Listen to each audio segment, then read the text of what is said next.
ચાલો recording on થઈ ગઈ. તો હવે આપણે જીન પિયાજે ના સિદ્ધાંત આજે આપણે ચર્ચા કરવાની છે. એની પહેલા આપણે જે શારીરિક વિકાસ છે, શારીરિક વિકાસ વિશે આપણે સમજી લીધા છે. શારીરિક વિકાસ કેવી રીતે હોય છે, સામાજિક વિકાસ પણ સમજી લીધા છે. સામાજિક વિકાસમાં આપણે સમજી લીધા કે કેવી રીતે સામાજિક વિકાસ હોય છે. સામાજિક વિકાસમાં સિસ્ટમ જેવા એમાં સમજી લીધા. પછી આપણે એરિક એરિક્સનના સિદ્ધાંતમાં સમજી લીધા કેવી રીતે જે આપણું ક્રાઇસિસ હોય છે, ક્રાઇસિસ આપણે કેવી રીતે હોય છે એ પણ આપણે સમજી લીધા.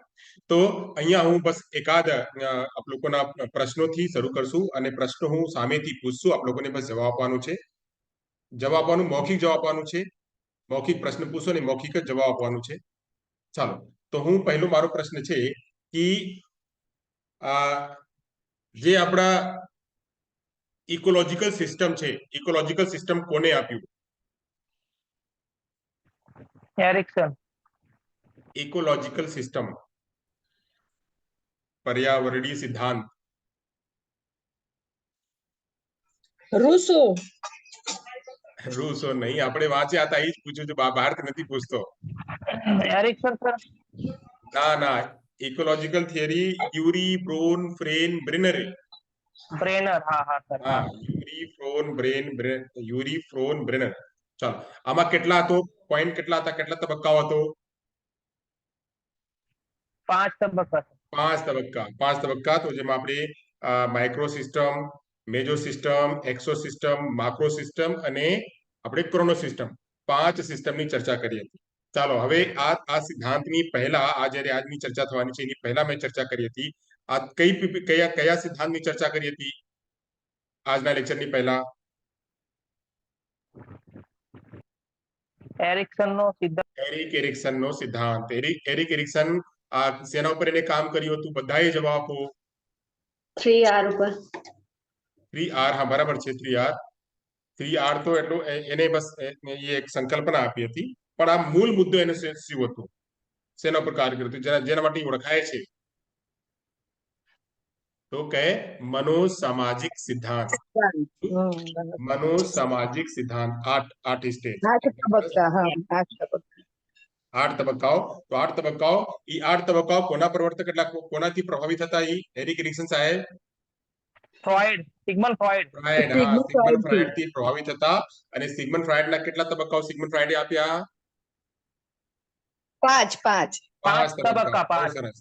5 તબક્કાઓ. તો 5 તબક્કાઓ જે આપ્યા હતા, 5 તબક્કાઓને એને વિસ્તારમાં 8 તબક્કાઓ કરીને ચર્ચા કરી. અને ઓલ્ડ એજમાં બહુ ડિસ્ક્રિપ્શન એનું બહુ વધારે ડીપ એની ચર્ચા ન કરી, પણ પુખ્તાવસ્થા સુધી એને વિસ્તારમાં ચર્ચા કરી કે કેવી રીતે એક અવસ્થાથી બીજા અવસ્થામાં વ્યક્તિ જાય છે. તો જે ટર્નિંગ પોઈન્ટ હોય છે, ટર્નિંગ પોઈન્ટમાં વ્યક્તિના જે ક્રાઇસિસ હોય છે, ક્રાઇસિસથી વ્યક્તિ જે છે શું સમજે છે, એનામાં કયા ગુણો વિકસિત થાય છે, મૂળ ગુણોની ચર્ચા કરી હતી.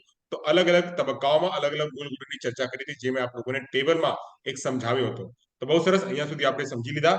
આગળ જઈએ. આજે જે ચર્ચા કરવાની છે જીન પિયાજેની. તો આવો આપણે જીન પિયાજેને સમજીએ. તો જીન પિયાજે કોણ હતા? આવો આપણે અહીંયા સમજીએ. હું પેન લઈ લઉં, પછી આવું. વિડિયો ચોટી જાય છે. વિડિયો ચોટી જાય છે એટલે તો નેટવર્કની પ્રોબ્લેમ છે. મારી આ છે કે બધી જગ્યાએ વિડિયો ચોટે છે.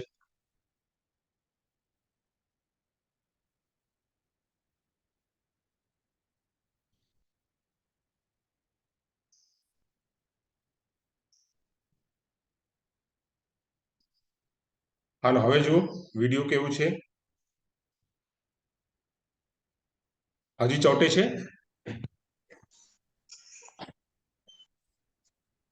એને નેટવર્કમાં રાખી દીધી. ચાલો, તો હવે ચોટે છે કે નથી એ બસ મને કહો, તો એ રીતે આપણે આગળ જઈએ. દેખાય છે પીપીટી પૂરી? નથી ચોટતું. હા, દેખાય છે. ઓકે, સરસ. તો આપણે જીન પિયાજેની વિશે ચર્ચા કરવાની છે. પહેલા તો સૌથી પહેલા આપણે એ સમજીએ કે જીન પિયાજે હતા કોણ. તો જીન પિયાજે કોણ હતા એના ઉપર જાણીએ. તો જીન પિયાજે જે હતા એ સ્વિસ એટલે સ્વિટ્ઝરલેન્ડ, સ્વિસના વિકાસવાદી મનોવૈજ્ઞાનિક હતા. જેનું નામ હતું જીન પિયાજે. જીન પિયાજેનું નામ હતું. અને જીન પિયાજેના જન્મ ક્યારે થયો?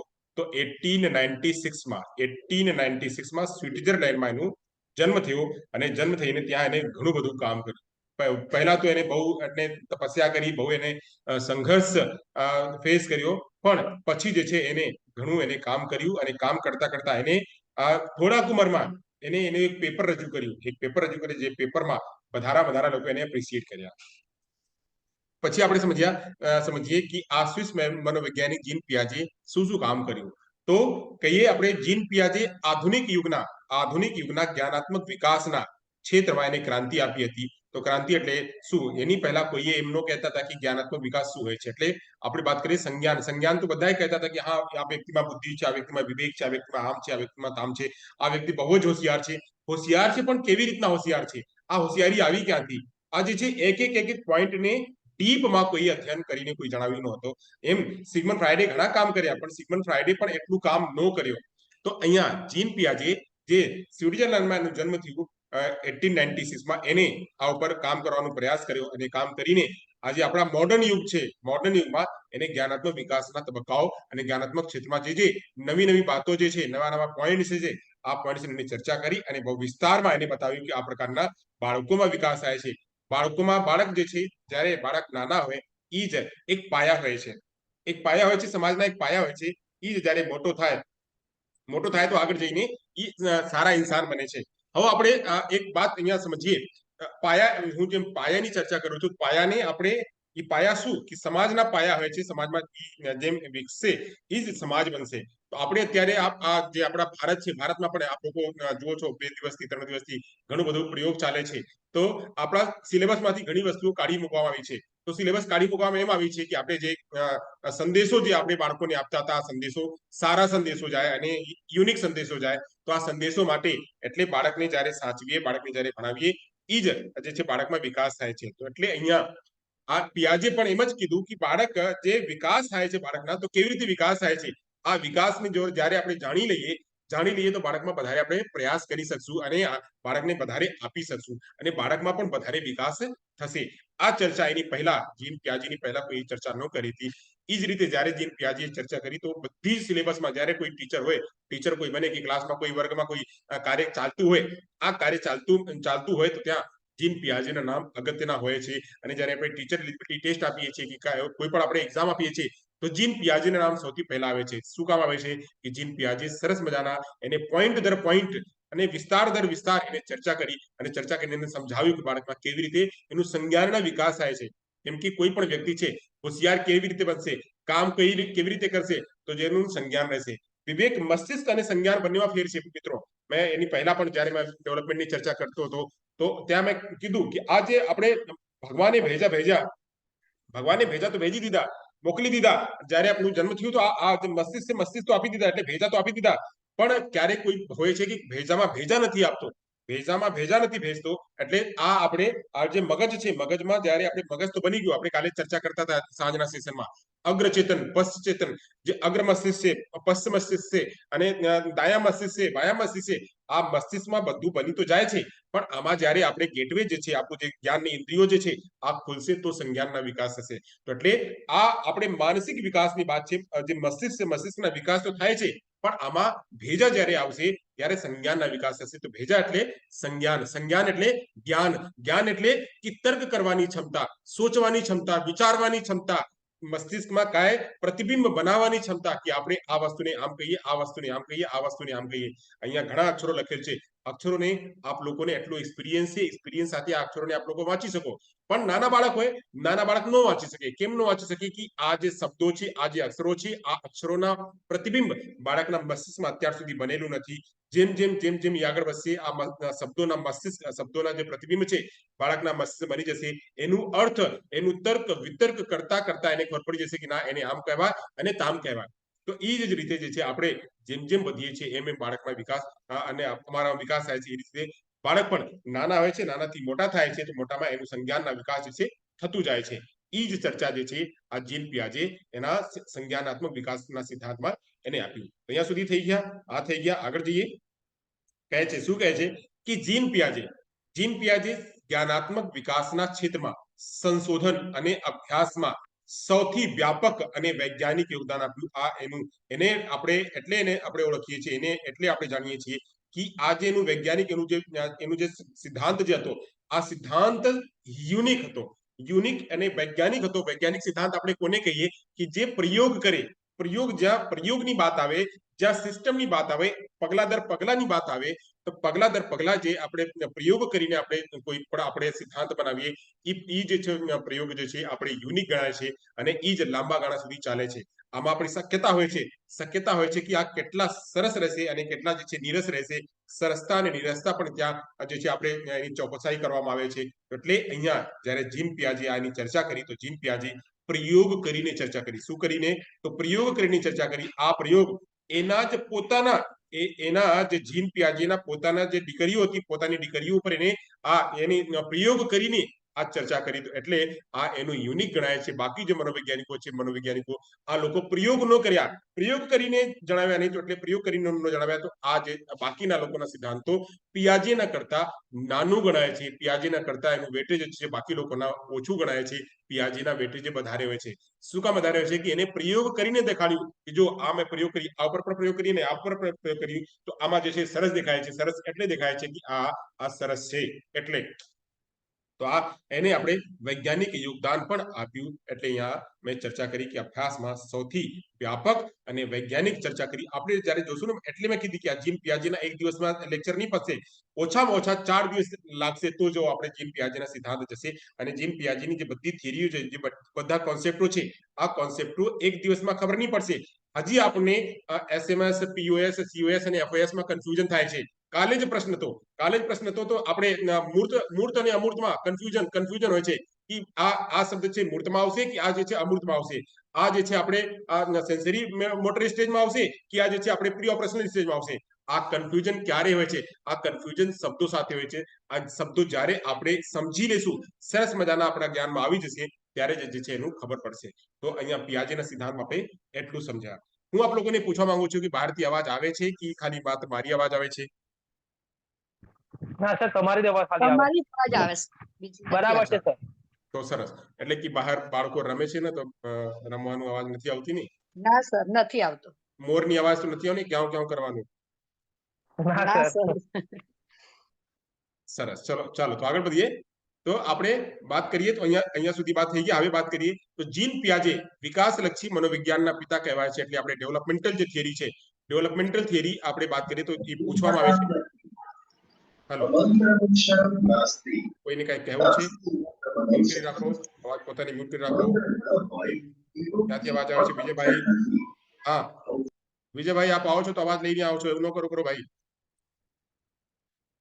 તો આપણે હું કહેતો હતો કે જીન પિયાજેને વિકાસના સિદ્ધાંતના એને પિતા કહેવામાં આવે છે.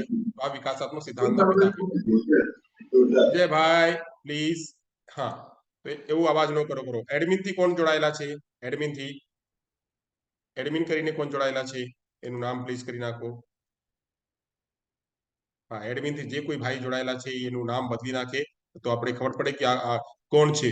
કોઈ નવા વ્યક્તિ તો નથી? ચાલો, નવા હોય તો પણ વાંધો નહીં. ચાલો આપણે વાત કરીએ તો પિયાજેને ડેવલપમેન્ટલ જે છે થિયરીના એને પિતા કહેવામાં આવે છે. તો ડેવલપમેન્ટલ એટલે શું? ડેવલપમેન્ટલ તો બાળક નાનપણમાં કેવી રીતે વિકાસ હોય છે, પછી એના પછી કેવી રીતે વિકાસ હોય છે, પછી કેવી રીતે વિકાસ, જે 4 તબક્કાઓ એને આપ્યું, 4 તબક્કાઓમાં જે એને ડિસ્ક્રિપ્શન આપીને એને કીધું, એટલે એને ડેવલપમેન્ટલ જે સાયકોલોજી છે, ડેવલપમેન્ટલ સાયકોલોજી એને પિતા ઓળખવામાં આવે છે. અહીંયા આપણે કેવી રીતે કહેશું? તો ડેવલપમેન્ટલ સાયકોલોજી કાં તો એને વિકાસલક્ષી સાયકોલોજી, વિકાસલક્ષી મનોવિજ્ઞાનના એની પિતા કહે છે. એ પણ આપણે અગત્યની વાત છે. આમાં ઘણા પ્રશ્નો, નાના એક નંબરના પ્રશ્નો ઘણા બને છે.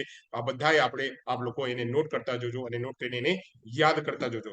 તો એને ડેવલપમેન્ટલ સાયકોલોજીના પિતા પણ કહેવામાં આવે છે. પછી વાત કરીએ પ્લીઝ. હા વિજયભાઈ ધ્યાન રાખો, નહીં તો મ્યુટ આપને બહાર કરી દેવામાં આવશે. હા ચાલો તો વાત કરીએ તો પિયાજે સર્વપ્રથમ 1923માં the language of thought of the child, અહીંયા વાત છે the language of thought of the child પુસ્તક એને લખ્યું. અને આ પુસ્તકમાં એને ડિસ્ક્રિપ્શન એને આપ્યું કે કેવી રીતના બાળકમાં વિકાસ થાય છે. તો આ 1923માં આપણે વાત કરીએ. આ જ પુસ્તકમાં જે છે એની ચર્ચા કરી હતી. જેમ આપણે ચર્ચા કર્યા હતા એરિક એરિક્સનમાં, તો આપણે જેમ ચર્ચા કર્યા ત્યાં પુસ્તક, એવી રીતે અહીંયા પણ પુસ્તક છે 1923માં. આ પુસ્તકો દ્વારા એ લોકો વિશ્વમાં પુસ્તકો દ્વારા જે ફેમસ થયા. પુસ્તક લખ્યા અને પુસ્તકમાં બધી ડિસ્ક્રિપ્શન આપ્યા અને ડિસ્ક્રિપ્શન બધાએ વાંચ્યા તો એની એપ્રિસિએશન કર્યા અને આ એપ્રિસિએશનને લીધે એને એવોર્ડ પણ આપવામાં આવ્યું, જે મોટો એવોર્ડ છે એ પણ આપવામાં આવ્યું, એ આપણે આગળ ચર્ચા કરશું. તો અહીંયા આપણે વાત કર્યા 1923માં the language of thought of the child, આ જે છે એની પુસ્તક લખી અને આ પુસ્તકથી એને ઓળખવામાં આવે છે. આગળ વધીએ, આગળની પણ ચર્ચા કરશું આપણે. આગળ શું વાત છે?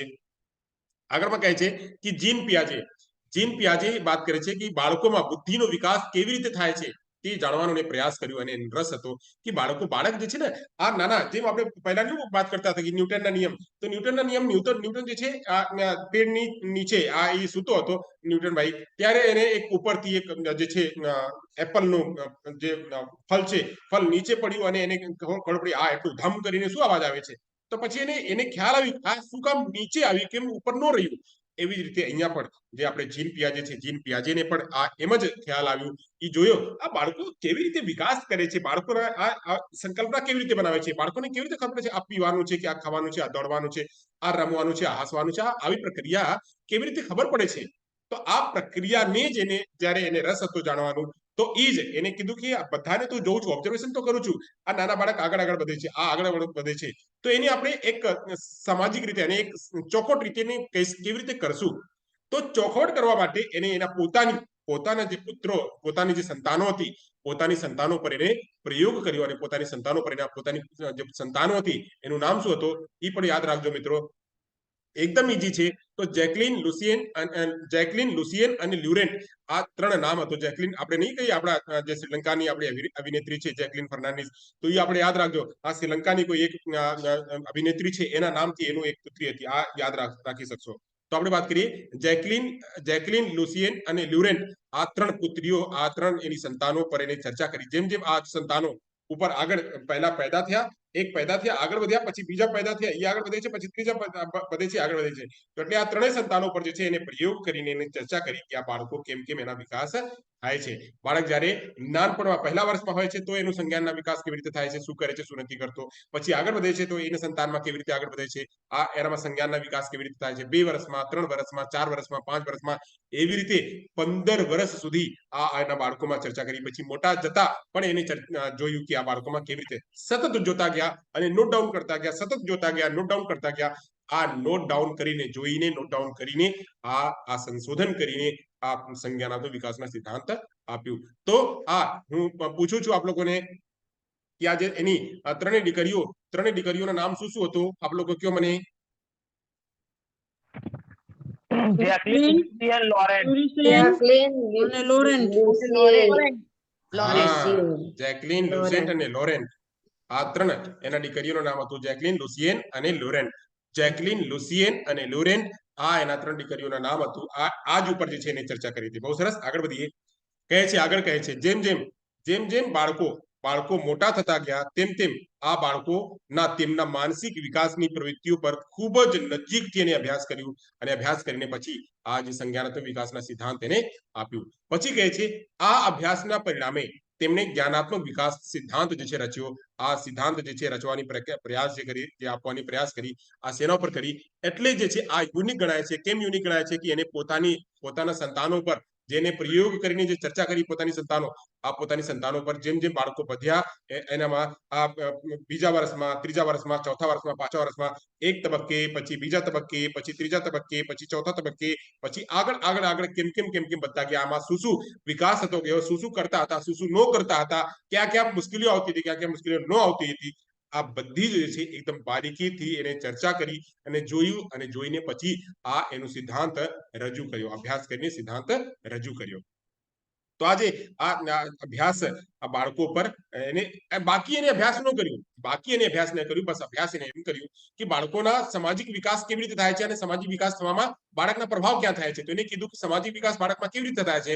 જેમાં જો એનું સંજ્ઞાનના વિકાસ નહીં રહેશે તો સામાજિક વિકાસ નહીં થશે.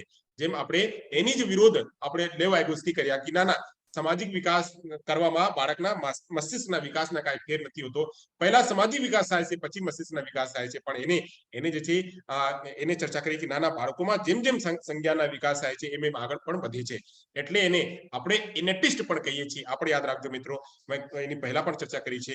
ઇનેટિસ્ટ બે લોકો છે. ઇનેટિસ્ટ એટલે જે કહે છે કે બાળકોમાં જન્મજાત કોઈ ક્ષમતા આવે છે, જન્મજાત કોઈ ક્ષમતા આવે છે એની ચર્ચા કરી. તો આ પણ વ્યક્તિ જે છે એને જન્મજાતની વાત કરી કે આ જે પિયાજે ને એના પત્ની બંને હોશિયાર હતા અને એના બાળકો પણ હોશિયાર પેદા થયા. પછી એને બીજી લોકો પણ એની ચર્ચા કરી, બીજા લોકો પણ જોયું કે જે લોકો હોશિયાર નથી, જે વ્યક્તિનો માનસિક વિકાસ સારું નથી, એના આગળ જે એકેડેમિક ડેવલપમેન્ટ છે બરાબર નથી થયું, એના જે સોશિયલ ડેવલપમેન્ટ છે સારું નથી થયું, એ પણ એને આગળ જઈને ચર્ચા કરી. એટલે એને ઇનેટિસ્ટ પણ કહેવામાં આવે છે. એને કહે છે, એ લોકો કહે છે કે આ જે છે આ વ્યક્તિ જે જીન પિયાજે છે અને જીન પિયાજે જે છે અને પછી વાત કરીએ નોમ ચોમ્સ્કી, બે વ્યક્તિઓ જીન પિયાજે અને નોમ ચોમ્સ્કી, બે નામ યાદ રાખી લેજો. અને બંને આપણા સાહિત્યમાં કામ આવે છે, આપણા જે અધ્યયન છે એમાં કામ આવે છે.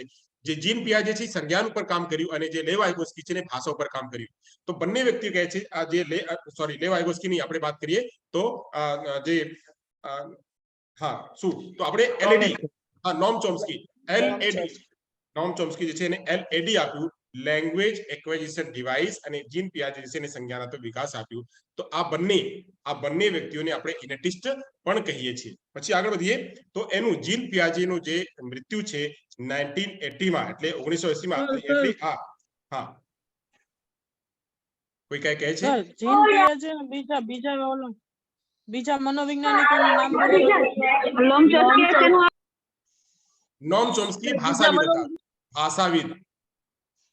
નોમ ચોમ્સ્કી ભાષાવિદ હતા અને ભાષાવિદ એને એલએડી, લેંગ્વેજ એક્વિઝિશન ડિવાઇસ, કાલે પણ એના ઉપર એક પ્રશ્ન આવ્યો હતો, લેંગ્વેજ એક્વિઝિશન ડિવાઇસ. કેટલી વ્યક્તિમાં માનસિક ક્ષમતા અંદર જ હોય છે, એટલે વ્યક્તિ ભાષા શીખે છે. જે બાળક છે ભાષા શીખવાની ક્ષમતા જન્મજાત લઈને આવે છે, જાનવરોમાં ભાષા શીખવાની ક્ષમતા નથી હોતી. એટલે આ એને ઇનેટિસ્ટ કહેવામાં આવ્યું કે આ જે વ્યક્તિ છે આ કહે છે જન્મજાત કોઈ લઈને આવે છે એટલે ઇનેટિસ્ટ છે. એ જ રીતે અહીંયા પણ કહે છે કે જે સંજ્ઞાનના વિકાસ છે, સંજ્ઞાન વિકાસ જે છે આપણે અગ્ર ભાગ કહીએ, પશ્ચ ભાગ કહીએ, દાયા ભાગ કહીએ કે બાયા ભાગ કહીએ, આ બધા ભાગોના જ્યારે વિકાસ થઈ જાય છે તો જ વ્યક્તિમાં જે છે આગળ એનો સામાજિક વિકાસ કે બાકી વિકાસ થાય છે. એટલે આ બંને જે મનોવૈજ્ઞાનિકો છે, બંને જે સ્કોલર છે, બંને સ્કોલરને ઇનેટિસ્ટ કહીએ છીએ. એને કહીએ છીએ કે આ વર્ષાની વાત કરે છે, આ વંશાનુક્રમની વાત કરે છે. એટલે આપણે ચર્ચા કરી દીધા. 18 સપ્ટેમ્બર 1980 માં એનું અવસાન થયું હતું. આગળ જઈએ જીન પિયાજેના, એટલી આપણે વાત કરી લીધા. હવે આગળ જઈને વાત કરશું કે આ સંજ્ઞાન વિકાસ કેવી રીતે હોય છે, જ્ઞાનના વિકાસ કેવી રીતે હોય છે. તો જ્ઞાનાત્મક વિકાસની અહીંયા ચર્ચા કરવાની છે. અહીંયા બે ત્રણ વાતો છે આપણે ચર્ચા કરવાની છે. સૌથી પહેલા આપણે વાત કરશું કે કોગ્નિશન શું હોય છે. તો જ્ઞાનાત્મક વિકાસ એ જ્ઞાનાત્મક ક્ષમતાઓ, ધ્યાનથી અહીંયા જોજો ભાઈઓ મિત્રો કે આ બહુ જ અગત્યની વાત છે. આ ઉપર પ્રશ્ન આવે છે, કહે છે જ્ઞાનાત્મક વિકાસ. આપણે વાત કરીએ કોગ્નિટિવ ડેવલપમેન્ટ, અહીંયા અંગ્રેજીમાં લખી નાખું કોગ્નિટિવ ડેવલપમેન્ટ. બોર્ડ હોત તો કેટલું મજા આવે. તો કોગ્નિટિવ ડેવલપમેન્ટ એટલે મેં સવારે આવી કે બોર્ડ ઉપર કામ કરશું, લાઈટ જ નથી.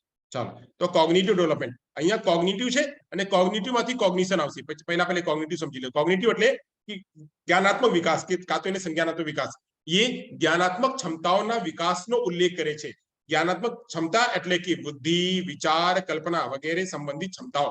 તો જ્યારે આપણે બુદ્ધિ વાત કરીએ કે આપણે વિવેક કેવી રીતે લગાડીએ, આપણે આ વિવેક ઉપરથી વિચારીએ કેવી રીતે, થિંકિંગ કેવી રીતે કરીએ, અને આવી રીતે આ જે થિંકિંગ છે, થિંકિંગ ઉપરથી આપણે કલ્પના પણ કરીએ, ઇમેજિન પણ કરીએ. તો આ જે છે આપણી આ જે ત્રણેય પ્રક્રિયાઓ છે, આ ત્રણેય પ્રક્રિયાઓની જે ક્ષમતાઓ છે આ કેવી રીતે આવે છે. તો આ ક્ષમતાઓ જે છે ને કેવી રીતે આવે છે એની વાત કરીએ. આ કોગ્નિટિવ વાત કરીએ ને, કોગ્નિટિવ જે છે, કોગ્નિટિવ પરથી કોગ્નિશન કરીએ. કોગ્નિશન સમજીએ. કોગ્નિશન,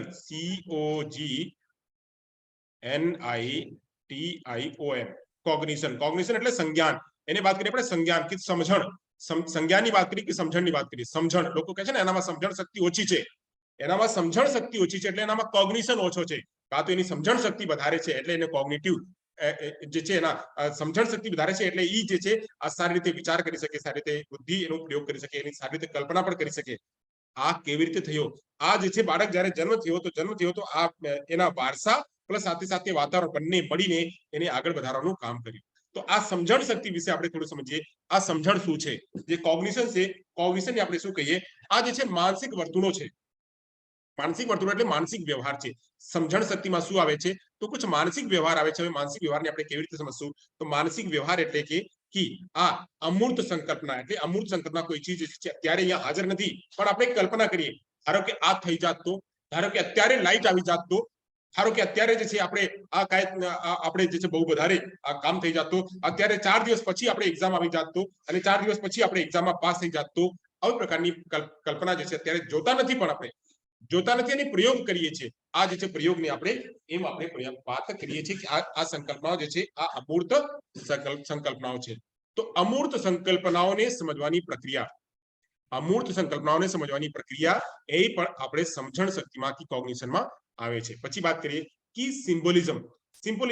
ધારો કે હું કહું કે અચ્છા હું અહીંયા આપ લોકોને પૂછું છું કે તમે લોકો ગીધને કેટલા લોકો જોયા છો? ગીધ ઓળખો છો? ગીધ વિશે ખબર છે? હા સર. ગીધ અને ચીલમાં કઈ ફેર છે? ચીલ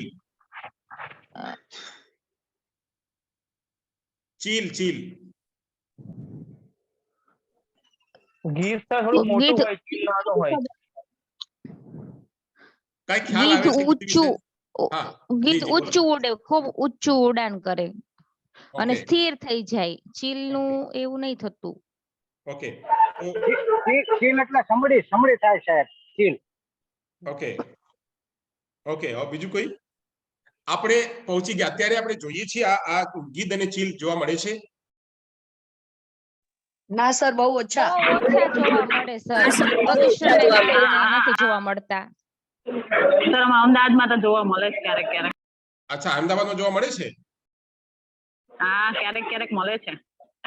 એ તમે કઈ બીજા પછી જોતા હશો. ગીધ છે જ નહીં, હવે લુપ્ત થઈ ગયા છે ગીધ. હા સર, અમારે મળે છે. સર અહીંયા ગામડામાં કોક વાર ખેતરમાં જોવા મળે છે. તો એ ચીલ હશે, ગીધ નહીં હશે. ચીલ હશે. ગીધ તો અત્યારે વિલુપ્ત થઈ ગયા છે. ચાલો વાંધો નહીં. તો એટલે આપણે આ પહોંચી ગયા. આપ લોકોને હું એક એક્ઝામ્પલ કહું. ગીધ ક્યાં જોવા મળતા હતા? જ્યારે આપણે પહેલાના મવેશીઓને એટલે આપણે જે મૃત જાનવરો આપણે સડક ઉપર કઈ ખેતરમાં આપણે મૂકી દેતા. આઉલ કઈ જ ને ગીત. આઉલ ઈ કે ગીત. હું કહું આઉલ કે છે, આઉલ એટલે ગીત ને. ના આઉલ નથી, ઉલ્લુ અલગ છે. ઉલ્લુની વાત આઉલ અલગ એટલે છે. એટલે ઘુવડ કહેવાય. આઉલ એટલે તો ઘુવડ. વલ્ચર અંગ્રેજીમાં એને વલ્ચર કહીએ. ચાલો, એટલે આ હું આપ લોકોને શું કામ કહું છું? એટલે કહું છું કે આપ લોકો ત્યાં પહોંચો કે ગીધ કેવા હતા, અમે ક્યાં જોયા હતા, અમે ખેતરમાં જોયા હતા કે અમે પાછળ જોયા હતા કે કોઈ બીજી જગ્યાએ જોયા હતા. એવી રીતે ચીલ જોઈએ ને, ચીલ શું છે? નાના જે પક્ષી હોય ને, આપણે જે મરઘીના બચ્ચો જ્યાં આપણે ફરતો હોય ને, તો ચીલ આવે અને આ મોઢામાં પકડીને ઉઠાવી લઈ જાય. આ જે છે આ માંસાહારી, આ ગીધ હોય કે ચીલ હોય, આ બધા માંસાહારી પક્ષીઓ હતા. તો માંસાહારી પક્ષીઓ આ માંસ ખાઈને એ લોકો જીતા હતા. બાકી પક્ષીઓ છે ને માંસ નથી ખાતા હતા, પણ એ પક્ષીઓ મોટા પક્ષીઓ હતા. અને જે છે આ ગીધ આપણે વાત કરીએ જટાયુ એક ગીધના પ્રજાતિ હતી. જટાયુ જે છે ગીધ. હાલો, હા લઈ જાય ને સાપને. હાલો, તો બંધ કરી નાખો પ્લીઝ. આપણે હું એટલે ચર્ચા કરતો હતો કે આ પ્રતીક જે છે, પ્રતીક સિમ્બોલ આપણે જ્યારે આ સમજીએ, કોઈ ચિત્ર આપણે જોઈએ તો એને કહીએ છીએ અચ્છા આ જે છે ને આ પક્ષી છે, આ જાનવર છે, આ યુનિફોર્મ છે, આ આમ છે, આ તામ છે. આપણે જોઈને આપણે ખબર પડી જાય છે કે આ વસ્તુ આમ છે, કે આ વ્યક્તિ, આ છોકરા છે, આ છોકરી છે, આ છોકરાની અવાજ છે, આ છોકરીની અવાજ છે. આ જે છે સિમ્બોલ, આ અહીંયા રોકવાની સિમ્બોલ છે, અને આ ચાલવાની સિમ્બોલ છે, અને આ ઠેરવાની સિમ્બોલ છે. આ બધી પ્રક્રિયાઓ જે છે સિમ્બોલ છે. તો સિમ્બોલ પણ વિશે આપણે ખબર પડે છે. એની પણ આપણે જ્યારે સિમ્બોલમાં આપણે તફાવત કરી લઈએ, આ સિમ્બોલ એક સિમ્બોલ અને બીજા સિમ્બોલમાં આપણે તફાવત કરી લઈએ. ધારો કે હું અહીંયા લખું છું, આ એકદમ ઈઝી સવાલ છે, અહીંયા પૂછું છું. અહીંયા હું સિમ્બોલ 2-3 સિમ્બોલ બનાવું છું, અને આ સિમ્બોલને આપ લોકો ઓળખી શકો, અને કહી શકો કે આ સિમ્બોલ શું હોય છે. ચાલો આ કયો મને પહેલા સિમ્બોલ કયો? આ પહેલો સિમ્બોલ છે એનો માઇનસ. બીજો સિમ્બોલ માઇનસ, પ્લસ, માઇનસ, ભાગાકાર છે અને સરવાળા. Very good. આ સિમ્બોલ આપ લોકો એટલા મોટા છો, ખબર છે આ બાળકો જ્યારે નાના હોય ને, નાના બાળકોને ખબર ન હોય, પણ જેમ મોટા થાય આ જે પ્રક્રિયાઓ છે, આ સિમ્બોલ જે છે સ્કીમા તરીકે જે બાળક જે છે પોતાનામાં બનાવી લે છે, અને બનાવીને પછી આ સ્કીમા તૈયાર કરે છે. પછી એને ખબર પડે જ્યારે તમે આ કહો, આ અત્યારે તો બાળકને એમ કીધા, પછી બાળકને કહો છો આ પણ હોય છે એક ભાગાકારના, એ પણ પ્રક્રિયા છે. એની પણ અહીંયા એક લખી નાખો, એક અહીંયા લખી નાખો, એક ઉપર લખી નાખો અને ભાગાકાર કરો. તો એ ભાગાકારની પ્રક્રિયા પણ છે. જ્યારે પહેલા તો તમે આમ કીધા, પછી આમ કહો છો, બાળકના કન્ફ્યુઝન હોય છે કે પહેલા આ તમે આમ કીધા હતા, હવે આમ શું? જ્યારે આપણે નરેન્દ્રભાઈ વાત કરીએ, નરેન્દ્રભાઈ સમજાવે તો પહેલાના ભાઈ આ એક જે છે એકદમ ઈઝી પ્રક્રિયા કરે, પછી હાર્ડ પ્રક્રિયા કહે, પછી મિડલ પ્રક્રિયા કહે, તો આપણે લોકોનો કન્ફ્યુઝન હોય સર આવું કેમ હોય છે? આવું એમ કે આપણે પહેલા તો બીજી રીતે આપણે ટેવાયેલા હતા, હવે બીજી રીતે ટેવાય છીએ. આ જે છે આપણે કન્ફ્યુઝન હોય છે, તો કન્ફ્યુઝનને સુધારીને ફરીવાર જ્યારે એને સુધારી કરીને એક સ્કીમા બનાવી લો, એ પણ જે છે પ્રક્રિયા હોય છે સંજ્ઞાનાત્મક સમજણની પ્રક્રિયા. આમાં તમે એક એક કરીને જેમ આપણે બિલ્ડિંગ બનાવીએ છીએ, બ્લોક્સને કરીને એક એક ઈંટ રાખીને બિલ્ડિંગ બનાવીએ છીએ, એ જ રીતે એક એક બિલ્ડિંગ એટલે એક એક બિલ્ડિંગના એક એક ઈંટો જે છે, ઈંટો એક એક સંજ્ઞાના ઈંટો હોય છે. આપણા પાસે કહીએ કે આપણા પાસે હજી લાખો કરોડો આપણા પાસે શબ્દ ભંડોળ છે. જ્યારે બાળક નાના હોય તો 5 શબ્દો, 10 શબ્દો, 12 શબ્દો એવા શબ્દો ભંડોળ એનામાં હોય છે. તો જેમ જેમ આગળ વધે છે એના શબ્દ ભંડોળ વધે છે અને એના કોન્સેપ્ટ ક્લિયર થતું જાય છે અને કોન્સેપ્ટના એના જે છે આ સિમ્બોલ રીતે બનતા જાય છે. ચાલો અહીંયા સુધી સમજી ગયા. હવે વાત કરીએ સૂઝ, ઇનસાઇટ લર્નિંગ જે છે કોહલરે આપ્યા, અને આ કોહલરે આ એક ચિમ્પેન્જીના પ્રયોગ ઉપર કરીને એને કહ્યું કે જે ઇનસાઇટ છે ને અચાનક થાય છે. આપણે બુદ્ધિ વિવેક જે છે ને અચાનક થાય છે, આપણે ખ્યાલ આવે છે અચાનક, અને આમ કરીએ તો તારક મહેતાના ઉલ્ટા ચશ્મા જો દરેક વખતે આ ખ્યાલ આવી ગયો, ફટાફટ તરત જ ખ્યાલ આવી ગયો. હવે આ લોકો કહે છે આ વિચારો કેવી રીતે થશે, આ વિચારો કેવી રીતે થશે, તો બીજા વ્યક્તિ કહે છે ના મારા મગજમાં ખ્યાલ આવ્યો. હવે મારા મગજમાં જે ખ્યાલ આવ્યો આને કહીએ આપણે ઇનસાઇટ એટલે સૂઝ એટલે વિવેક એટલે કે બુદ્ધિ. જે બુદ્ધિ જે છે જ્યારે અચાનક આવે એને આપણે કહીએ ઇનસાઇટ. તો આપણે ઇનસાઇટ લર્નિંગ પણ બાળકમાં વિકસાવવાનું હોય છે, એ પણ આપણે આવે છે. પછી વાત કરીએ તો આપણે એક્સપેક્ટન્સી, અપેક્ષા પણ આવે છે કે આપણે આ કરશું તો આ થશે, આ કરશું તો આ થશે. અહીંયા જીન પિયાજે પણ એના દીકરીઓ પર જે પ્રયોગ કર્યો, તો પ્રયોગ એને શું કામ કર્યું, એની પણ અપેક્ષા હતી કે જ્યારે હું મારા દીકરીઓ પર આપણે પ્રયોગ કરશું તો જે મારા રિઝલ્ટ છે એ સારો આવશે, અને હું જે કહેવા માંગુ છું એ બરાબર દેખાશે. હું જે વિચારું છું અને બીજા પણ વિચારે, આપણે ગયા થિયરી આપણે સમજ્યા હતા ને કે હું વિચારું છું એ બરાબર નથી, જે બીજા વિચારે છે એ પણ નથી એ બરાબર. જ્યારે હું વિચારું અને બીજા વિચારે એ જે છે સાચા અર્થમાં વિચાર છે. એટલે એને કીધું કે હું જે વિચારું છું અને સમાજ જે વિચારે છે એ વિચારે છે, પણ નહીં, મારે તો એમ બતાવવાનું છે કે હું જે વિચારું છું આ પ્રયોગ કરીને દેખાડું છું આ જ સાચો છે. તો સાચો બતાવવા માટે એને જે છે આપણી એક્સપેક્ટન્સી પણ બતાવી, તો આ એક્સપેક્ટન્સી પણ હોય છે. પછી વાત કરીએ કે જટિલ નિયમો, કોમ્પ્લેક્સ રૂલ્સ. તો કોમ્પ્લેક્સ રૂલ ની વાત કરીએ તો આપણે કોઈ એવી કોઈ ઘટનાઓ હોય છે જે બહુ જ જટિલ હોય છે. ધારો કે આપણે વાત કરીએ કે આપણે એસ્ટેટ પાસ કરવાનું, તો એસ્ટેટ પાસ કરવાનું એટલું ઈઝી નથી. આમાં કેટલા તબક્કાઓ છે, બધા તબક્કાઓને 75 માં આપણે જવાબ આપવાનું છે, અને એક વિષય નથી ભણવાનું, કેટલા વિષય ભણવાનું છે, અને વિષય પણ આપણે નોકરી એટલી ઈઝી નથી. આપણે આ ટેસ્ટ આપશું, પછી જે છે ટેસ્ટ આપ્યા પછી આપણે જે છે આપણે ડેમો આપશું, ડેમો આપ્યા પછી ઇન્ટરવ્યુ આપશું, તો જ જઈને આગળ થશે. એની પહેલા આ ડેમો પણ બધા નહીં આપી શકે, આ જે છે આપણે એક્ઝામ પણ બધા નહીં આપી શકે. એના માટે બીએડ અને ડીએડ જરૂરિયાત છે. બીએડ અને ડીએડ પણ કેવા, જે સ્પેશિયલ એજ્યુકેશનના બીએડ અને ડીએડ છે, આ ઉપરથી પછી જ્યારે આપણે નોકરી મળશે તો નોકરી લેવા માટે આ એક કોમ્પ્લેક્સ પ્રક્રિયા છે. તો એવી રીતે ક્યારેક એવા પ્રક્રિયા પણ હોય છે જે કોમ્પ્લેક્સ પ્રક્રિયા હોય છે.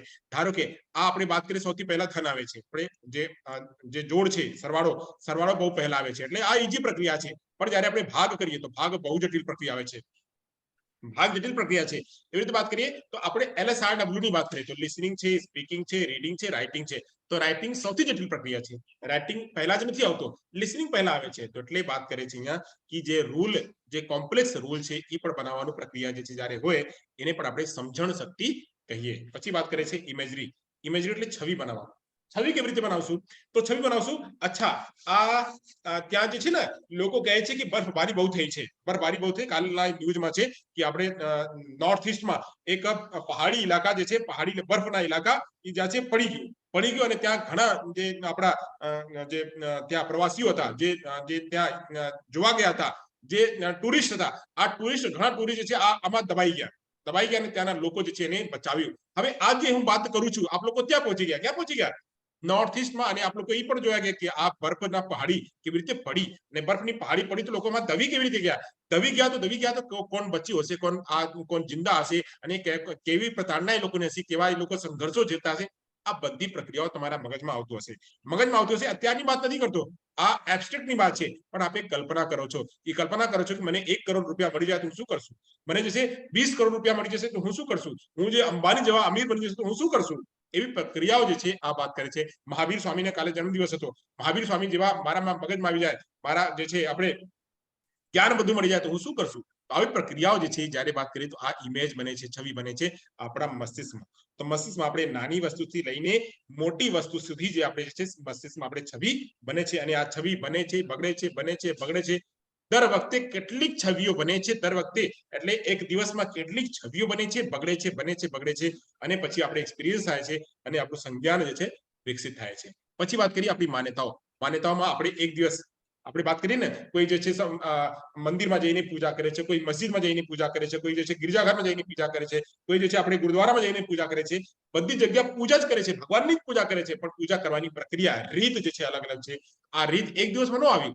આ રીત જે છે આ સતત એક દિવસ, 2 દિવસ, 3 દિવસ, 4 દિવસ જોતા જોતા જોતા જોતા એના મસ્તિષ્કમાં આવ્યું, મસ્તિષ્કમાં એને છબી બનાવી અને છબી જ રીતે જે છે કામ કરે છે.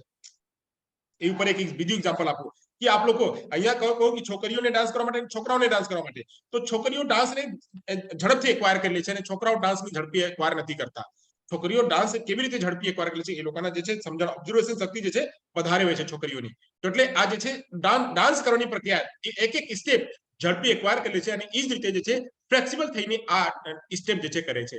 આ જે છે ઝડપી કરવાની પ્રક્રિયા, આ એક બિલીવ છે આજે આવે છે. પછી વાત કરીએ ઇન્ટેન્શનિયાલિટી. ઇન્ટેન્શનિયાલિટી એટલે જાણબૂਝ, જોઈ જાણીને આપણું કામ કરવું, તો એ પણ એમાં થાય છે. પછી વાત કરે છે સમસ્યાનું નિવારણ, પ્રોબ્લેમ સોલ્વિંગ. એ પણ જે છે આપણે કોઈ એક બાર કરીએ, બીજી બાર કરીએ, ત્રીજી બાર કરીએ, પોતે કામ કરીએ. બાળક પહેલા મમ્મી પપ્પા સાથે રહેતો હતો, મમ્મી પપ્પા જેમ કહેતા હતા એમ કરતો હતો, પણ જેમ જેમ આગળ વધે છે તેમ પોતેની જઈને આપણે જે વોશરૂમ જવાનું છે, કે આપણે ખાવાનું છે, પીવાનું છે, જે છે શર્ટની બટન બંધ કરવાનું છે, પછી બાલ કંઘી કરવાનું છે, પછી પોતે બેગ તૈયાર કરવાનું છે, પોતે જે છે જે શૂઝના લેસીસ બાંધવાનું છે, આ બધું પ્રક્રિયા પોતે કરે છે. એની પહેલાની મમ્મી કરતી હતી, હવે પોતે કરે છે, પોતે ચાલવાનું કરે છે, પોતે જવાનું કરે છે, પોતે જે ટીચર સાથે ઇન્ટરેક્શન કરે છે. આ જેમ જેમ આગળ વધે છે એમ આમાં પ્રોબ્લેમ સોલ્વિંગની પ્રક્રિયા પણ આમાં આવે છે. એટલે આપણે વાત કરીએ આ બધી પ્રક્રિયાઓ, સિમ્બોલિઝમની વાત કરીએ, ઇનસાઇટની વાત કરીએ, એક્સપેક્ટન્સીની વાત કરીએ, કોમ્પ્લેક્સ રૂલની વાત કરીએ, બિલીવની વાત કરીએ, ઇન્ટેન્શનિયાલિટીની વાત કરીએ, સમસ્યા નિવારણની વાત કરીએ, આ બધી પ્રક્રિયાઓ કેમ આવે છે? તો કોગ્નિશનમાં આવે છે, સંજ્ઞાનમાં આવે છે. અને આ સંજ્ઞાનના જેમ જેમ આગળ વધે છે એને આપણે કહીએ સંજ્ઞાનાત્મક પ્રક્રિયા કે સંજ્ઞાનાત્મક વિકાસ. આ સંજ્ઞાનાત્મક વિકાસ બાળકમાં તરત જ બાળકમાં પ્રોબ્લેમ સોલ્વિંગ નથી આવી જતી, તરત જ બાળકમાં બિલીફ નથી આવી જતો, તરત જ બાળકમાં જે છે આપણે કોમ્પ્લેક્સ રૂલ બનાવવાની પ્રક્રિયા નથી આવી જતી. બાળક સૌથી પહેલા શબ્દોને ઓળખે છે, ઓળખીને પછી આમાં સ્કીમા બનાવે છે, સ્કીમા બનાવીને પછી આગળ વધે છે, પછી એના એક્સપિરિયન્સ લે છે, પછી જે આગળ જેમ આગળ વધે છે એમ એનામાં વિકાસ થતું જાય છે. આ જ વિકાસની પ્રક્રિયાને આ સંજ્ઞાનાત્મક વિકાસમાં જે જીન પિયાજી સાહેબે આપ્યા. ચલો આગળ સમજીએ. અહીંયા સુધી સમજાઈ ગયા બધાને? હા સર. હા સર. ચાલો હવે આગળ વધીએ. સંજ્ઞાનાત્મક વિકાસ થઈ ગયા, હવે સંજ્ઞાનાત્મક વિકાસના ફરી થોડી વાત ચર્ચા કરી લઈએ.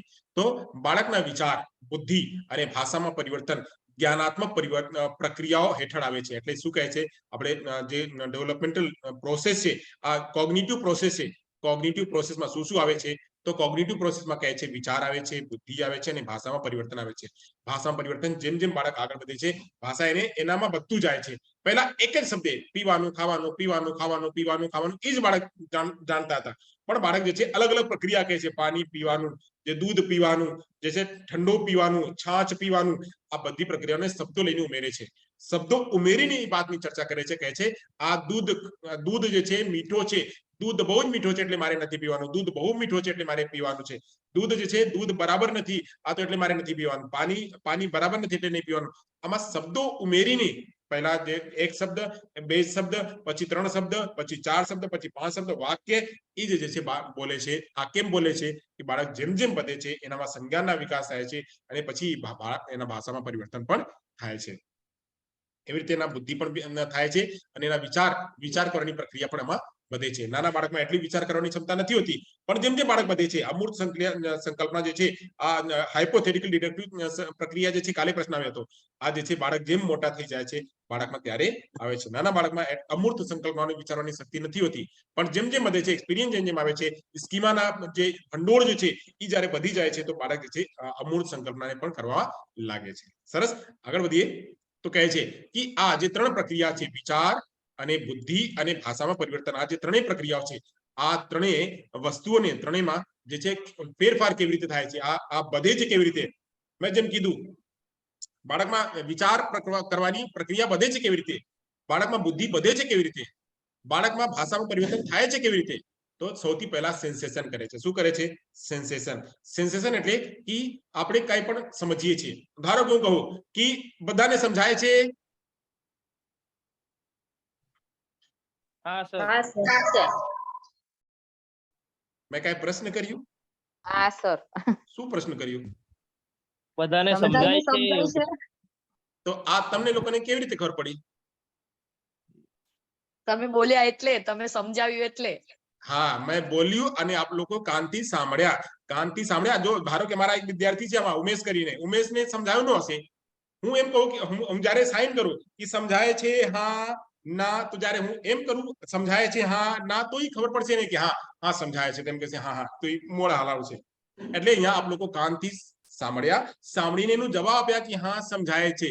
આ એને કહેવાય સેન્સેશન. આપણે આ ઇન્દ્રિયો કાન છે, નાક છે, આંખ છે, જીભ છે, ત્વચા છે, આ ઇન્દ્રિયોથી જે કાંઈ વસ્તુ આપણે મગજમાં લઈ આવીએ છીએ, મગજમાં લઈ આવીને એની પ્રક્રિયા આગળ ચલાવીએ છીએ, એને આપણે કહેવાય સેન્સેશન. ધારો કે કોઈ આવીને આ પિન ચુભાડ્યું તો આપણે કહે ના ના દુખાય છે, દુખે છે. આ ભાઈ એવું કેમ કરે છે? દુખે છે, આ રવા દે ને, આ શું કામ કરે છે? ડોક્ટર જયારે જાય ને ઇન્જેક્શન લગાડવા, ના ના ના મારે ઇન્જેક્શન નથી લગાડવું. બધા ઇન્જેક્શન જે પીવે છે શું કામ પીવે છે?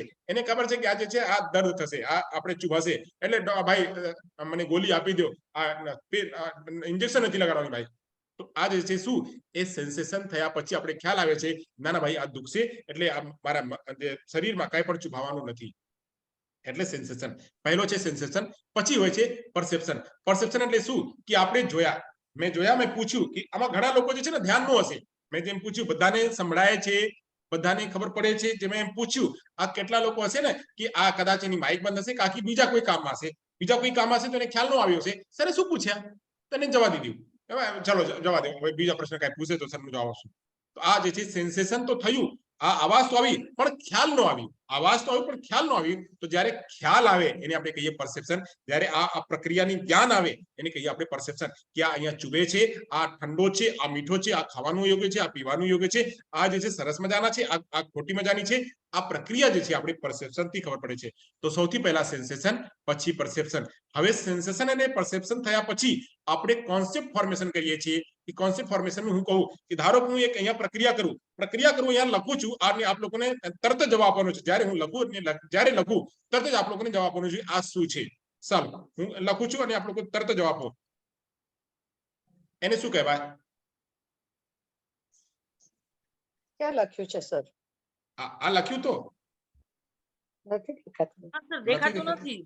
દેખાતું નથી સર. અચ્છા ચાલો અહીંયા લખું, વચ્ચે લખું છું, અહીંયા લખું છું. એને શું કહેવાય? સાહેબ નથી દેખાતું. સ્લાઇડ નથી દેખાતી. ટીક કરી છે સર. ફૂદડી જેવું કર્યું છે. ફૂદડી જેવું કર્યું છે, ફૂદડી જેવું. આ શું છે? ટાઈપ કર્યું છે. એને સ્ટાર કહેવાય. હા, આને સ્ટાર કહેવાય ને એને શું કહેવાય? હેઝ કહેવાય. હા, હેઝ કહેવાય. સરસ. આપ લોકોને ખબર છે એને સ્ટાર કહેવાય અને ફૂંદડી નો કહેવાય, એને સ્ટાર કહેવાય અને હેઝ કહેવાય. સરસ. આ જે સંકલ્પના જે બની જ કે છે. તો સરસ. આ જે છે આપણે આ કોન્સેપ્ટની ફોર્મેશન કર્યા, જોઈને કોન્સેપ્ટ બનાવ્યા મગજમાં કે એને શું કહેવાય અને એને શું કહેવાય. કૂતરાનું ચિત્ર બનાવો, આપ લોકો કહેશો કૂતરા છે. બિલાડીનું ચિત્ર બનાવો તો આપ લોકો કહેશો બિલાડી છે. હું પૂછું કે પપ્પા કોણ? તો પપ્પા જે મારા પપ્પા છે, જે મને જે જન્મ્યું, જે મને જન્યા ઈ જે છે મારા પપ્પા છે. તો આ પપ્પા. અંકલ કોણ? તો પપ્પાના ભાઈ. તો આપણે દાદા, તો પપ્પાના પપ્પા. આ જે પ્રક્રિયાઓ છે, આ પ્રક્રિયાઓ આપણે કોન્સેપ્ટમાં ફોર્મેશન કરીએ. એ કોન્સેપ્ટમાં ફોર્મેશન કેવી રીતે થાય છે? સૌથી પહેલા સેન્સેશન, પછી પરસેપ્શન, પછી કોન્સેપ્ટ ફોર્મેશન થાય છે. પછી વાત કરીએ રિકોલ. કોન્સેપ્ટ ફોર્મેશન થઈ ગયા. હવે જ્યારે હું પૂછું કે અચ્છા આપ લોકો કયો કે આપણે અત્યારના ગૃહમંત્રી કોણ? ગૃહમંત્રી, આપણા ભારતના ગૃહમંત્રી કોણ? અમિત શાહ. અમિત શાહ. તો અમિત શાહ આપ લોકોને ખ્યાલ છે, અને ખ્યાલ છે મગજમાં છે, એને રિકોલ કરીને પૂછ્યા, તો આને કહેવાય આપણે જે છે એને રિકોલ કહીએ. એ રિકોલ થયા. પછી વાત કરીએ પ્રોબ્લેમ સોલ્વિંગ. શું? હેલો છે કાંઈ? ના, તો આગળ વધીએ.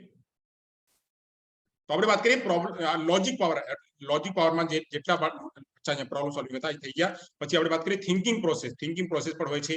આ બધી પ્રક્રિયાઓ જે આ 3 પ્રક્રિયાઓ છે ને, વિચારમાં, બુદ્ધિમાં, ભાષાના પરિવર્તનમાં, આ બધું થાય છે. Sensation, perception, concept formation, problem solving, thinking process નાના બાળકમાં અલગ તરીકે, મોટા બાળકમાં અલગ તરીકે, એના મોટા બાળકમાં અલગ તરીકે થાય છે. પણ કેવી થાય છે થિંકિંગ પ્રોસેસ, અલગ કેમ થાય છે?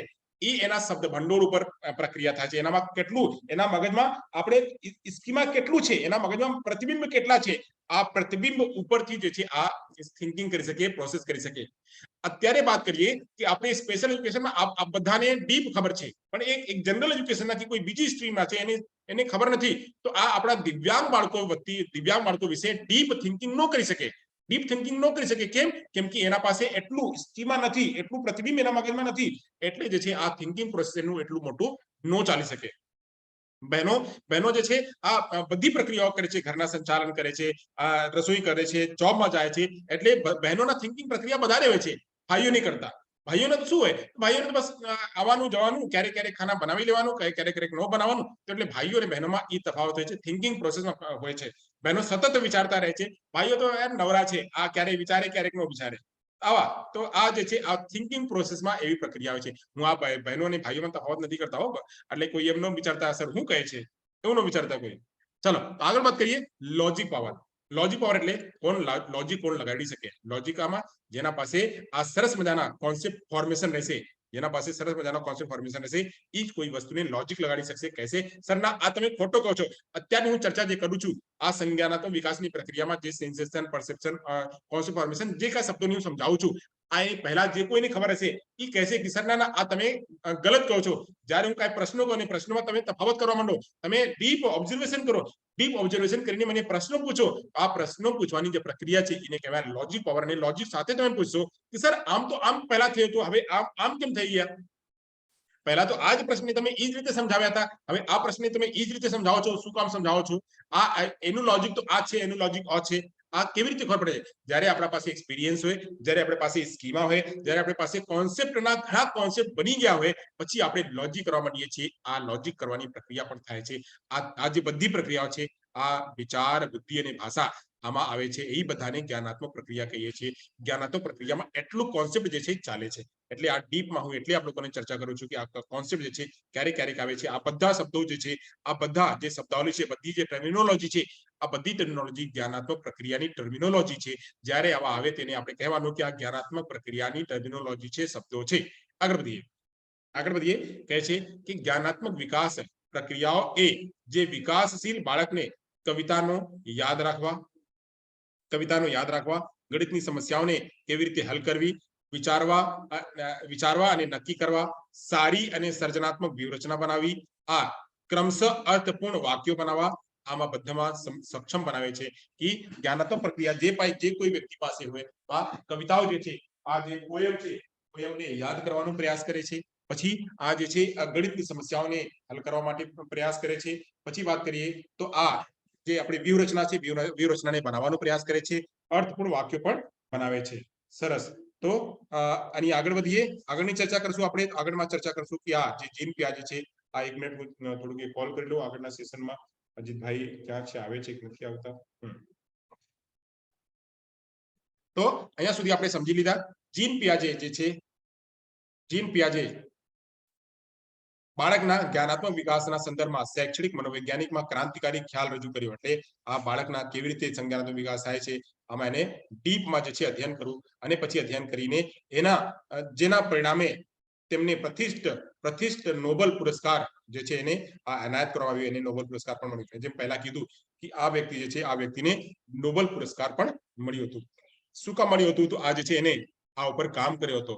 જે આ સંજ્ઞાનાત્મક વિકાસ ઉપર એકદમ જ્વલંત પ્રક્રિયા કરીને એકદમ યુનિક તરીકે એને આ જે સંજ્ઞાનાત્મક વિકાસ છે, સંજ્ઞાનાત્મક વિકાસના એને સિદ્ધાંત આપ્યું હતું. आपका सेशन है, कहाँ है आप? तो ऑनलाइन कर लीजिए. हाँ ठीक है, आ जाइए. हाँ ઠીક. તો આપણે આગળ વધીએ. ત્યાં સુધી થઈ ગયા. જીન પિયાજે શીખવાની વર્તુળકવાદી સિદ્ધાંતોની ટીકા કરી અને જ્ઞાનાત્મક વિકાસનું ગતિશીલ મોડેલ રજૂ કર્યું. એટલે આજે જેટલા વ્યવહારવાદીઓ હતા કે વ્યવહારથી શીખે છે, આપણે વાત કરતા હતા કે પાવલોવ, પછી આપણે વાત કર્યા થોર્નડાઇક, પછી આપણે વાત કર્યા સ્કિનર, આ બધાને એને રિજેક્ટ કર્યો. આ તમે લોકો જે કહો છો ને બાળક શીખે છે, બાળક જે છે ક્લાસિકલ કન્ડિશનિંગ કરે છે, બાળક જે છે આ રિસ્પોન્સ અને સ્ટિમ્યુલસ રિસ્પોન્સ દ્વારા શીખે છે, બાળક કરીને શીખે છે, આ બધું ખોટું છે, આ બેકાર છે, આ બેકારની વાતો છે. બાળક તો જેમ જેમ એનું સંજ્ઞાન વિકાસ થાય એમ જે છે વિકાસ કરે છે. તો એટલે આ જીન પિયાજે જેટલા વ્યવહારવાદીઓના સિદ્ધાંતો હતો, વ્યવહારવાદીના સિદ્ધાંતની વાત કરીએ તો ક્લાસિકલ કન્ડિશનિંગની વાત કરીએ, કે આપણે વાત કરીએ કે એસઆર થિયરીની વાત કરીએ, કે આરએસ થિયરીની વાત કરીએ, ઓપરેન્ટ કન્ડિશનિંગની વાત કરીએ, આ બધી જે થિયરી હતી, આ બધી થિયરીઓને એને રિજેક્ટ કરીને કીધું કે આ બધાથી વિકાસના એટલું આ સરસ નથી મોડલ. પણ આજે હું જે રચનાત્મક તરીકેની વાત કરું છું, બાળક સૌથી પહેલા કન્સ્ટ્રક્ટ કરે છે, જ્ઞાનના નિર્માણ પોતે બાળક કરે છે. તો બાળક જ્યારે પોતે જ્ઞાનના નિર્માણ કરે છે એટલે બાળકને એને કીધું કે આ જે બાળક છે લિટિલ સાયન્ટિસ્ટ જેવા હોય છે. બાળકોને એને કીધું કે બાળક જયારે નાના હોય ને તો બાળક પોતે જ્ઞાનનું સર્જન કરે છે અને જ્ઞાનનું સર્જન કરીને શીખે છે.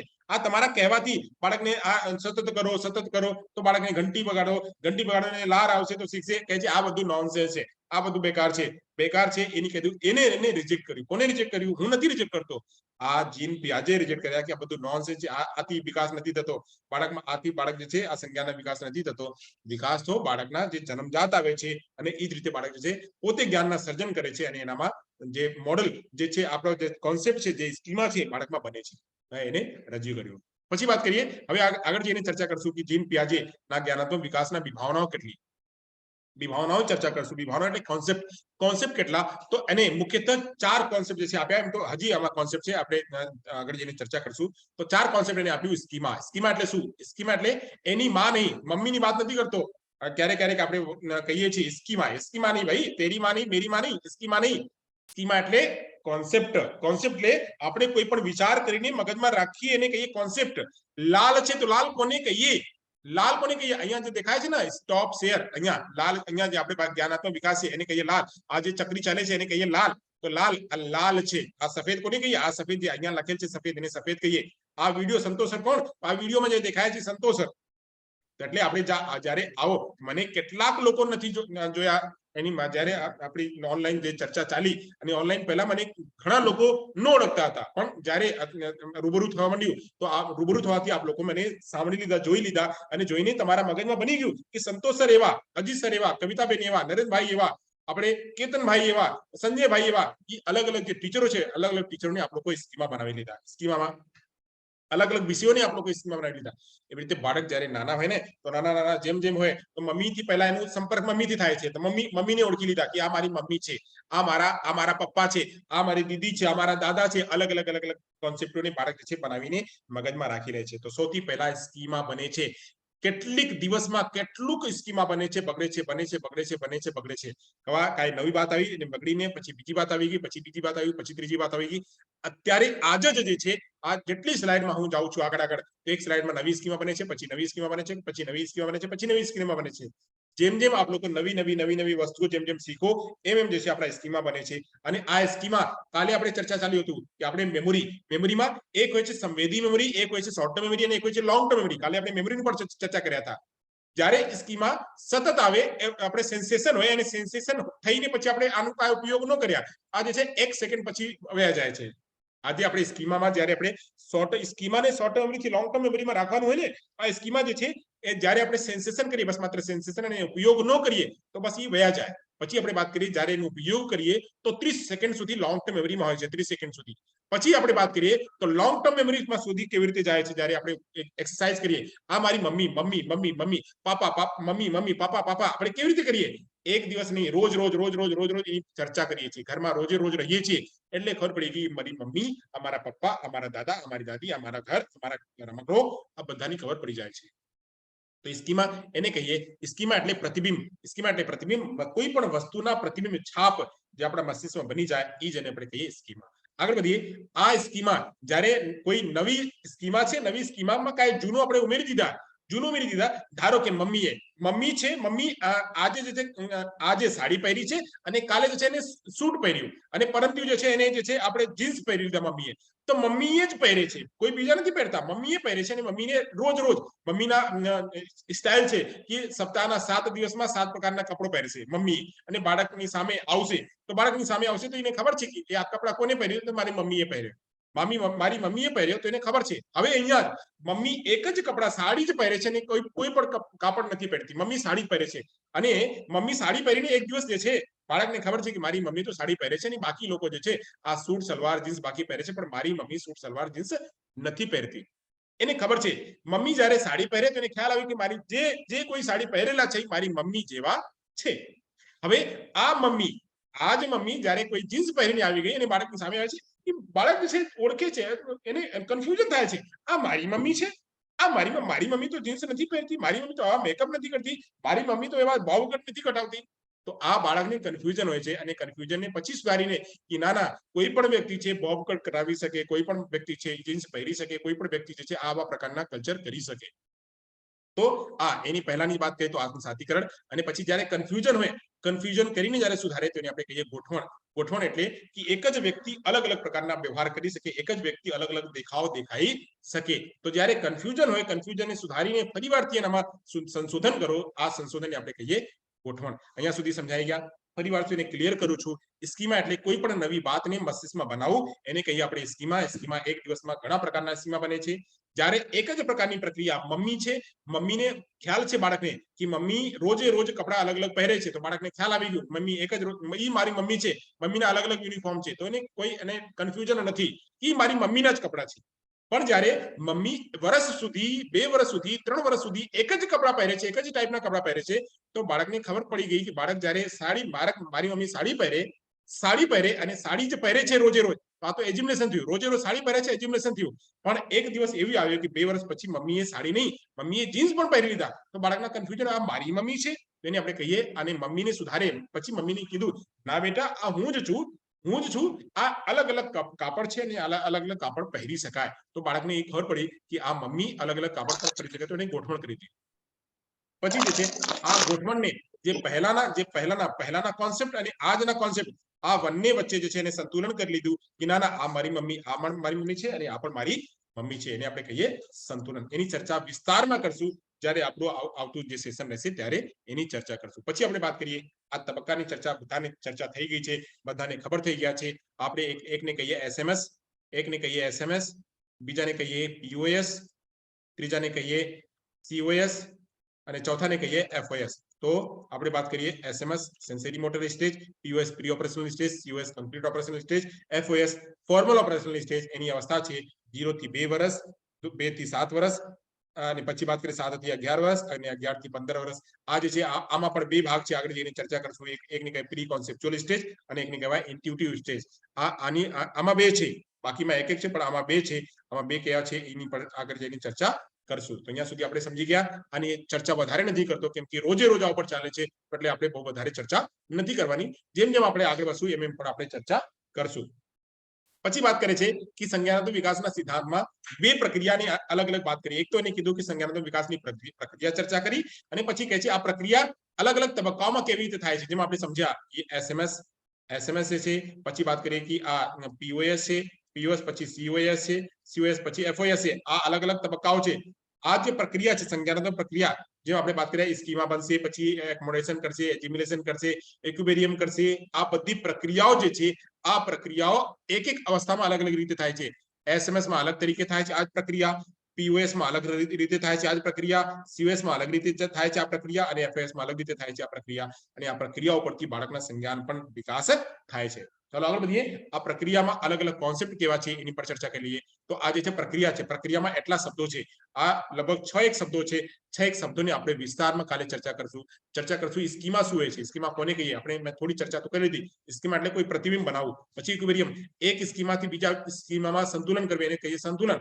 પછી એડેપ્ટેશન, આ સ્કીમાને પછી બનાવીને એના પર સંતુલન કરીએ, અનુકૂલન કરીએ કે આ જે છે આમાં પણ આપણે સેટ થઈ ગયા અને આપણે કહીએ અનુકૂલન. પછી કોઈ જે એજ્યુમિલેશન, જે નવા જ્ઞાન છે, નવા જ્ઞાનમાં કોઈ કન્ફ્યુઝન વગર કોઈ નવા જ્ઞાન આપણે લઈ લઈએ, ધારો કે અહીંયા આપણે વાત કરો કૂતરો, અહીંયા આપણે વાત કરતા હતા કૂતરો, અહીંયા કૂતરો છે, કૂતરો અને કૂતરોને આપણે સમજ્યા, કૂતરોના અલગ અલગ પ્રજાતિ છે તો કૂતરો જ છે, આ કૂતરો જ છે, કૂતરોમાં કૂતરો અલગ પ્રજાતિને આપણે એમાં કરી લીધા, એને આપણે કહીએ એજ્યુમિલેશન. મમ્મી એ સાડી પહેરતા હતા ને સાડી જ પહેરે છે આગળ, તો મને આ કઈ કન્ફ્યુઝન નથી, મમ્મી સાડી જ પહેરે છે તો કન્ફ્યુઝન નથી, તો કન્ફ્યુઝન મમ્મી અલગ અલગ રીતે બની શકે, આ એક સાડી, બીજી સાડી, ત્રીજી સાડી, અલગ અલગ સાડી પહેરી શકે, એને કહીએ એજ્યુમિલેશન. જ્યારે મમ્મી સાડીની 2 વર્ષ પછી સાડીની જગ્યાએ જીન્સ પહેરે કે સાડીની જગ્યાએ કોઈ ટોપ પહેરે, તો આ જે પ્રક્રિયા છે એને બાળકમાં જ્યારે કન્ફ્યુઝન થાય અને કન્ફ્યુઝનને સુધારીને જ્ઞાનની સંકલ્પમાં કરે એને આપણે કહીએ ગોઠવણ. અને આ બધી પ્રક્રિયાઓને આ ઓર્ગેનાઇઝ કરીને મસ્તિષ્કમાં રાખે, મસ્તિષ્કમાં એક એક શબ્દોને અલગ અલગ રીતે ગોઠવે, એને આપણે કહીએ ઓર્ગેનાઇઝેશન. તો આપણી વાત કરી લીધા. હવે અહીંયા જે છે આપણે જ્ઞાનાત્મક પ્રક્રિયાની પણ વિસ્તારમાં કાલે ચર્ચા કરવાની છે. કાલે આપણે લાઈટ રહેશે તો બોર્ડ ઉપર હજી વિસ્તારમાં આપણે ચર્ચા કરશું, કેમ કે આ ઉપર 2 પ્રશ્ન 3 પ્રશ્ન તો આવે છે અને આપણે સબ્જેક્ટમાં પણ આપણે પૂછે છે, જ્યારે આપણે વિષય હોય ને વિષયમાં આપણે આનો પ્રશ્ન પૂછે છે. આ એકદમ કોન્સેપ્ટ ક્લિયર હોજો કે આપણે જે 3-4 પ્રશ્નો આવે છે 3-4 નંબર તો ફિક્સ થવું જોઈએ. આગળ વધીએ અહીંયાથી સ્વમૂલ્યાંકન લઈએ, ઝડપી આપ લોકો જવાબ આપશો અને જવાબ આપીને આપણે પૂરો કરશો, પછી આપણે જે અજીતભાઈ છે, અજીતભાઈ રાહ જોઈએ છે, એની આપણે સેશન અહીંયા શરૂ કરાવશું. ચાલો, તો પહેલો પ્રશ્ન આપણી સામે આવે છે, સ્ક્રીન ઉપર આવે છે, કહે છે કે પિયાજે. આ ગુજરાતીમાં પિયાજેને પિયાજેટ કહેવાય છે ભાઈઓ. જ્યારે એક્ઝામમાં પિયાજેની જગ્યા પીજેટ આવે તો કન્ફ્યુઝ ન થતા, કેમ કે ગુજરાતીમાં પીજેટ આવે છે, ગુજરાતીમાં પિયાજેને પીજેટ કહીએ છીએ. તો પિયાજે, હું તો પિયાજે કહું છું, પણ ગુજરાતીમાં શબ્દમાં તમારી પ્રશ્નોત્તરીમાં જ્યારે પિયાજેની જગ્યા પીજેટ આવે તો કન્ફ્યુઝ ન થતા, આ પીજેટ કોણ આવી ગયું સર, એ તો પિયાજે કીધા હતા. તો આપણે અહીંયા શબ્દ લઈ લેશું, એટલે ક્યારેક પણ આપણે ઓળખી લેશું. સરસ. વાત કરીએ કે પીજેટ કાં તો પિયાજે મુખ્યત્વે તેના અભ્યાસ માટે જાણીતું છે. કેના માટે? જ્ઞાનાત્મક વિકાસ. બહુ સરસ. તો ભાષા વિકાસ માટે તો નોમ ચોમ્સ્કી છે, જાતિ વિકાસ માટે કોઈ બીજા છે, સામાજિક વિકાસ માટે બંડુરા છે, અને સામાજિક વિકાસ માટે વાત કરીએ તો આપણે જે એરિક એરિક્સન છે એ પણ વાત કરે છે. પછી વાત કરીએ આપણે તો લેવ વાઇગોસ્કી પણ આ સામાજિક વિકાસની વાત કરે છે. જ્ઞાનાત્મક વિકાસ માટે કોણ વાત કરે છે? તો પિયાજે વાત કરે છે. બહુ સરસ. આગળ વધીએ, બીજા પ્રશ્ન પર આવીએ. બીજા પ્રશ્ન શું કહે છે? કહે છે કે પ્રશ્ન છે પિયાજેના અનુસાર જ્ઞાનાત્મક વિકાસના ત્રીજો તબક્કો કયો? પિયાજેના અનુસાર ત્રીજો તબક્કો કયો? औपचारिक संक्रियात्मक अवस्था, पूर्व संक्रियात्मक अवस्था, मूल संक्रियात्मक अवस्था, કોન્ક્રીટ ઓપરેશન સ્ટેજ. COS. બહુ સરસ. COS concrete operational stage. POS જે છે બીજી અવસ્થા છે, SMS છે પહેલી અવસ્થા છે, અને FOS જે છે ચોથી અવસ્થા છે. એવી જ રીતે અવસ્થા છે. આ પહેલી અવસ્થા SMS, બીજી POS, ત્રીજી COS અને ચોથી છે FOS. તો અહીંયા કઈ આવશે? ત્રીજો. રાઈટ આન્સર છે બીજો. બીજો નહીં મિત્રો, બીજો નહીં. બીજો જે બીજી પ્રક્રિયા છે પૂર્વ સંક્રિયાત્મક અवस्था, પ્રી ઓપરેશનલ સ્ટેજ બીજી તબક્કા છે. અહીંયા ત્રીજી તબક્કાની વાત કરે છે કે ત્રીજી તબક્કા કઈ છે? તો મૂર્ત સંક્રિયાત્મક અવસ્થા. ના POS નથી Govindbhai. POS pre operational stage બીજી તબક્કો છે. પહેલો તબક્કો સેન્સરી મોટર સ્ટેજ છે, બીજો તબક્કો આ પ્રી ઓપરેશનલ સ્ટેજ છે, ત્રીજો તબક્કો કોન્ક્રીટ ઓપરેશનલ સ્ટેજ છે, અને ચોથો તબક્કો ફોર્મલ ઓપરેશનલ સ્ટેજ છે. તો આપ લોકોને કેટલું કન્ફ્યુઝન થાય છે? આ કન્ફ્યુઝનને દૂર કરવાનું છે કે આપ લોકો પ્રશ્નને સાચો કરીને આવજો, એટલે આપણે આ તૈયારી કરીએ છીએ, આપણે આ પ્રેક્ટિસ કરીએ છીએ. બહુ સરસ. આગળ વધીએ, ત્રીજા પ્રશ્ન પર આવીએ. ત્રીજા પ્રશ્નમાં શું કહે છે? કહે છે સ્કીમા થિયરીના પિતા કોને ગણવામાં આવે છે? સ્કીમાની વાત કોને સૌથી પ્રથમ કર્યું? એને આપણે એના પિતા કહીએ છીએ પિયાજે. બહુ સરસ. વાઇગોસ્કી નહીં, બંડુરા નહીં, થોર્નડાઇક નહીં, તો કોણ છે? પિયાજે છે. બહુ સરસ. આગળ વધીએ, ચોથા પ્રશ્ન પર આવીએ. ચોથા પ્રશ્નમાં કહે છે કે વિકાસલક્ષી મનોવિજ્ઞાનના પિતા તરીકે કોને ગણવામાં આવે છે? મેં ત્યારે ચર્ચા કરી હતી, પિયાજે. બહુ સરસ. જીન પિયાજે. આગળ વધીએ, પાંચમા પ્રશ્ન પર આવીએ. પાંચમા પ્રશ્ન શું કહે છે? કહે છે કે પિયાજેના સિદ્ધાંતના અવલોકન પર આધારિત છે. પિયાજે કોના પર અવલોકન કર્યું? એના પોતાના બાળકો પર. પોતાના બાળકો પર નહીં, બિલાડી પર, પોતાના બાળકો ઉપર. તો ચિમ્પેન્જી પર નહીં. સરસ. તો અહીંયા જવાબ છે પોતાના બાળકો ઉપર. આગળ વધીએ, છઠ્ઠો પ્રશ્ન લઈએ. છઠ્ઠો પ્રશ્ન કહે છે કે વિચારવું એ અનિવાર્યપણે છે. વિચારવું એ અનિવાર્યપણે છે શું? તો સાયકોડાયનેમિક પ્રક્રિયા, જ્ઞાનાત્મક પ્રવૃત્તિ, મનોવૈજ્ઞાનિક ઘટના, કે લાગણી, વર્તનશીલ. જ્ઞાનાત્મક પ્રવૃત્તિ. Very good. તો જ્ઞાનાત્મક પ્રવૃત્તિમાં વિચારવું એ અનિવાર્ય પ્રક્રિયા છે, અનિવાર્યપણે હોય છે. તો આ જે છે આપણે સ્કીમા જેમ જેમ આગળ વધે છે એમ જે છે વિચારવાની પ્રક્રિયા પણ સુદૃઢ થાય છે. બહુ સરસ. સાતમા પ્રશ્ન અને આખરી પ્રશ્ન લઈએ. આખરી પ્રશ્નમાં શું કહે છે? પિયાજે મુજબ મૂર્ત સંક્રિયાત્મક સ્થિતિના સમયગાળો કયો? મૂર્ત COS 11 થી 15. POS 11 થી 15. 11 થી 15 તો આપણે FOS છે. નહીં, 7 થી 11 છે, 7 થી 11. હા, 7 થી 11 છે. કેટલી છે? 7 થી 11 વર્ષ. 7 થી 11 છે. આજે આ છે ને આપણે વાત કરીએ તો અહીંયા જે છે આપણે 2 થી 7 તો POS છે. આ POS ની પ્રક્રિયા, આ છે COS ની પ્રક્રિયા. હા SMS માં 0 થી 2 વર્ષ આવે ને? હા 0 થી 2 વર્ષ. આમાં SMS છે જ નહીં. હા, એટલે ખાલી જાણવા ખાતર કહું છું, આમાં નથી. હા હા તો એટલે આ SMS માં 0 થી 2 વર્ષ છે. બહુ સરસ. તો અહીંયા આપણે જે છે આ પ્રક્રિયા 15 થી 18 નથી, 15 થી 18 બધું આવી જાય છે. આ 15 થી 18 પણ હવે FOS માં આવી જાય છે. એની ઉપર જેટલું છે 11 થી 15 ઉપર જેટલું છે બધા FOS માં આવે છે. આ એનો કહેતા કે આ FOS પછી તો છે જ નહીં, તો કઈ બીજું આવી જાય તો નહીં, આ બીજું નહીં. FOS માં 15 ઉપર જેટલું કઈ પ્રક્રિયા છે FOS માં આવે છે. તો સરસ, આપણે અહીંયા સુધી પૂરું થયા. હવે અહીંયા આપણું સેશન પૂરું થાય છે અને અહીંયાથી પછી આપણે અજીત સરને અહીંયા શરૂ કરાવીએ. તો અજીત સરનું હું સ્વાગત કરું છું. આપ લોકોને ધન્યવાદ અદા કરું છું. આપણે કાલે જ ફરીવારથી આજ જે સેશન છે ને લઈને આવશું. કાલે મારો સેશન રહેશે ને પછી નરેન્દ્રભાઈના સેશન રહેશે, તેની પર ચર્ચા કરશું અને ટ્રાય કરશું કે લાઇટ નો જાય. મારે તો ટ્રાય નથી કરવાની, પણ આ ભગવાનથી પ્રાર્થના કરશું કે લાઇટ નો જાય. સરસ. તો અહીંયા થેન્ક યુ સો મચ. અજીતભાઈનું સ્વાગત. सिंपल टू कॉम्प्लेक्स और कोई भी बता सकता है, नो डाउट, कोई भी बोले.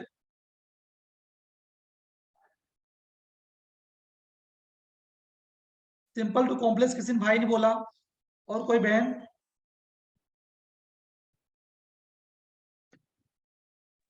अब वो इतना पढ़ाया गया, आपको SST पढ़ाया गया है, साइकोलॉजी पढ़ाया गया है, आपको तो होगा कुछ आइडिया 2-4 टीचिंग मेथड का नाम.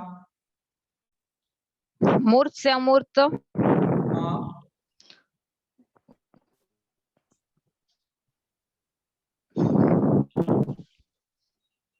चलिए कोई बात नहीं, कठिन पर से मैं आपको सरल की बताना ओर. चाहूंगा, आपका चाहे डिडक्टिव चाहे इंडक्टिव चाहे एनालिटिकल चाहे सिंथेटिकल चाहे आपका अभी सिंपल टू कॉम्प्लेक्स किसी भाई ने बोला, ठीक है.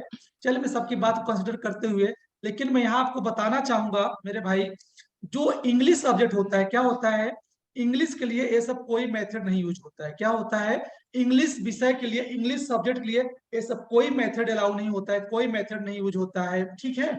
इंग्लिश के लिए अलग ही मेथड होता है. कुछ मेथड, 1-2 मेथड मैच करते, नहीं तो सभी मेथड क्या है, डिफरेंट है. यही एक सब्जेक्ट आपका इंग्लिश का है जो कि सभी मेथड जो है आपका टीचिंग वो अलग लेके आता है, ठीक है, न कि अभी आप लोग जो पढ़ा है. यहाँ पर देखिए मेथड है जो कि इंग्लिश में यूज होते हैं, उनकी लिस्ट है यहाँ पर आपको. यहाँ लिखा 8 इंग्लिश टीचिंग, इसी को बोलते हैं ET, ठीक है, खास कर बोलते हैं 8 इंग्लिश टीचिंग मेथड आपको बोला जाता है. लेकिन आपको पूरे नहीं पढ़ने हैं इसमें से क्या दिया हुआ है. पहला ग्रामर ट्रांसलेशन मेथड है आपका, डायरेक्ट मेथड है, एंड आइडियोलिंगुअल मेथड है, कम्युनिटी लैंग्वेज टीचिंग मेथड है, एंड साइलेंट वे मेथड है, एंड सजेस्टोपीडिया है, and total physical response and natural approach, ठीक है. इसमें से आपको मोस्टली देखा जाए तो ग्रामर ट्रांसलेशन मेथड पढ़ेंगे, ठीक है, डायरेक्ट मेथड पढ़ेंगे, एंड आइडियोलिंगुअल मेथड पढ़ेंगे, और आपका जो नेचुरल मेथड है अप्रोच, आपका ये मेथड आपको पढ़ना पड़ेगा जो इंपॉर्टेंट है इंग्लिश के लिए, ठीक है. और आपका जो होता है कम्युनिटी लैंग्वेज टीचिंग, इसी को बोलते हैं CLT, ठीक है. ये आपका CLT ये इंपॉर्टेंट है इंग्लिश के लिए. 1 हुआ, 2, 3, 4 एंड 5. आपको मोर देन 4 या 5 आपको इंग्लिश के जो मेथड है उनको पढ़ने हैं. आपको लग रहा होगा सर हमने तो पहले इतने मेथड पढ़े थे. हाँ, आपने पढ़ा है, नो डाउट, वो सभी अलग विषय के लिए है. लेकिन यहाँ पे क्या है, इंग्लिश के लिए जो इंग्लिश सब्जेक्ट, इंग्लिश आपका विषय है, इंग्लिश के लिए वो टीचिंग मेथड नहीं यूज होते जो कि आपने पढ़ा. यहाँ जो मेथड दिए हुए हैं आपका grammar translation, direct, audiolingual and community language teaching and natural method, ये सारे मेथड यूज होते हैं इंग्लिश के लिए भाई, ठीक है. ये सभी मेथड क्या होते हैं, इंग्लिश के लिए यूज होते हैं. नाउ अगर हम टीचिंग की बात करें, हमने बोला टीचिंग मेथड की अगर बात आती है तो पहले समझते हैं टीचिंग क्या होती है, टीचिंग में क्या क्या यूज किया जाता है. टीचिंग इस तरह से अपने आप को भाई प्रूव करता है. तो टीचिंग जो होता है उसके देखा जाए तो हमारे पास 4 पिलर है. क्या है, 4 पिलर है. अगर आपको टीचिंग करना है, क्या करना है भैया, टीचिंग करना है, तो टीचिंग के लिए आपके पास एक ऑब्जेक्टिव होगा कि आप क्यों टीचिंग कर रहे हो. क्या है, क्यों टीचिंग कर रहे हो, आपके पास क्या होगा, एक ऑब्जेक्टिव होगा, एज वेल एज क्या होगा आपके पास, एक मेथड होगा, आप किस मेथड को टीचिंग करा रहे हो. अगर मेथड होगा तो जाहिर सी बात है भाई वहां पे क्या होगा, कंटेंट होगा, विषय वस्तु होगा। अगर विषय वस्तु तभी तो उसी को पढ़ाओगे आप ना, उसी को तो पढ़ाओगे आप, उसी को तो आप पढ़ाओगे मैथ कंटेंट को। और कंटेंट जब पढ़ाओगे इसको क्या करोगे, इवेल्युएट करोगे, उसका मूल्यांकन करोगे। तो टीचिंग में there are 4 pillar, objective, methodology, content and evaluation. ठीक है, आपका 4 उसको पिलर कहते हैं, जिसके अगर टीचिंग करना है तो ऐसे चारों उसमें शामिल होता है, जिसमें से हमारा क्या है, मेथोडोलॉजी हमको पढ़ना है। और इवेल्युएशन जो होता है, जो आपने अलग अलग पढ़ा होगा, चाहे वो आपका सीसी वाला आपका इवेल्युएशन हो, चाहे फॉर्मेटिव या समेटिव हो, वो इक्वल है। ठीक है, वो चाहे हिंदी का हो, चाहे एसएसटी का हो, चाहे साइंस का हो, फॉर्मेट सेम होता है। ठीक है, फॉर्मेट सेम होता है, हमने किया वो सेम होता है। ठीक है, वहां दिक्कत नहीं आपको। कंटेंट भाई अकॉर्डिंग टू सब्जेक्ट चेंज हो जाएगा, ऑब्जेक्टिव चेंज हो जाएगा। उसी तरह क्या होता है मेथड, तो मेथड मैंने बताया अंग्रेजी के लिए क्या है आपके पास, ग्रामर ट्रांसलेशन मेथड है, डायरेक्ट मेथड है, इसको डायरेक्ट मेथड भी कभी कभी कोई बोल देता है, as well as audiolingual method है, and community language teaching method है, एज वेल एज आपका नेचुरल मेथड है। तो we have there are 4 types of teaching method in English language. ठीक है, इंग्लिश के लिए हमारे पास कितने मेथड है, 4 मेथड है।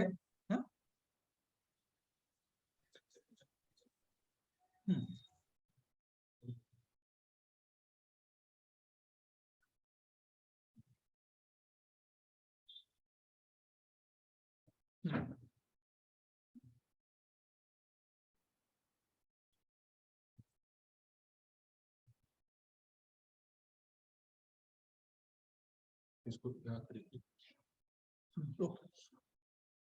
तो ये आपका मेथड है। ठीक है, नाउ अब देखते हैं, यहाँ पर एक पहला हमारा मेथड आया जिसको हम क्या बोलते हैं, ग्रामर ट्रांसलेशन मेथड बोलते हैं। इसके भी कुछ और नाम है, ट्रेडिशनल मेथड इसी कहा जाता है। ठीक है, अब इसको ग्रामर ट्रांसलेशन मेथड क्या बोलते हैं, जीटीएम। क्या बोलते हैं, जीटीएम मेथड बोलते हैं। क्या बोलते हैं भैया, इसको हम जीटीएम मेथड बोलते हैं। ठीक है, क्या बोलते हैं इसको भैया, हम जीटीएम मेथड बोलते हैं। ठीक है, इसको याद रखो आप लोग, ये आपके आना तय। और ये टॉपिक आपको याद रखिएगा, चाहे आप ये नहीं कि आप सिर्फ गुजरात स्टेट का दे रहे हो, इवन देन आप चाहे सीटेट का दीजिए, चाहे आपको डीएसएसबी दीजिए, किसी भी एग्जाम दीजिए, अगर इंग्लिश आपका सब्जेक्ट है, इंग्लिश आप एग्जाम देना है, तो ये आपको पढ़ना कंपलसरी है, और ये मेथड आपको पता होनी चाहिए। ठीक है, शायद आप लोगों ने पहली बार नाम सुना कि इंग्लिश के लिए अलग मेथड होता है। जी हाँ, बिल्कुल सही, इंग्लिश सब्जेक्ट के अलग मेथड होता है। तो जीटीएम मेथड, हम इसको शॉर्ट में जीटी मेथड बोलते हैं। ठीक है, इसको क्या बोलते हैं, ट्रेडिशनल